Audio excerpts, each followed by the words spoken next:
My profound lethargy was shattered by a thunderous noise, jolting me awake as if by force.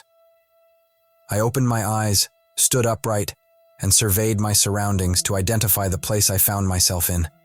It became apparent that I stood on the brink of a deep and sorrowful valley resonating with infinite cries. The valley was obscure, profound, and shrouded in mist, making it impossible to discern anything within its depths. My guide, the poet, who seemed pale and disturbed, urged me to descend into this blind world. When I questioned him about his fear, he explained that the anguish etched on his face reflected the suffering of those below. With a mixture of fear and curiosity, I followed him into the first circle surrounding the abyss. In this region, I heard not lamentations but sighs that filled the eternal air with tremors. These sighs emanated from souls who, without torment, experienced sorrow. They were a multitude of infants, women, and men who had not sinned but lacked baptism, the gateway to the faith I held. The poet clarified that they were neither condemned nor blessed, existing in a state of eternal desire without hope. My grief intensified upon learning that some of these souls were individuals of great worthiness who, due to their circumstances, were consigned to this limbo. Seeking further understanding, I inquired if anyone had departed based on their merit or through the merits of another.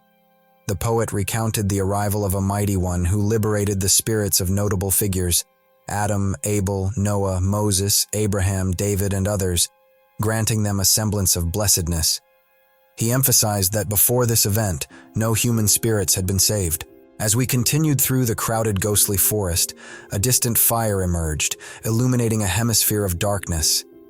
Drawing closer, I discerned a group of honorable spirits holding that place. The poet identified them as Homer, Horace, Ovid, and Lucan, acknowledging the distinction bestowed upon them in heaven. Further on our journey, we encountered a castle surrounded by lofty walls and defended by a rivulet.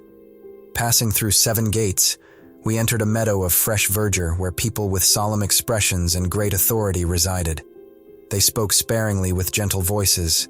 We moved aside into a luminous and lofty opening, revealing a gathering of mighty spirits opposite us. Electra, Aeneas, Caesar, Camilla, Penthesilea, Latinus, Brutus, Lucretia, and others were among those I beheld. Notably, the philosopher family, including Socrates and Plato, stood near the master of those who know. My sagacious guide led me to a different path. Eventually, we arrived at a place devoid of any shining light.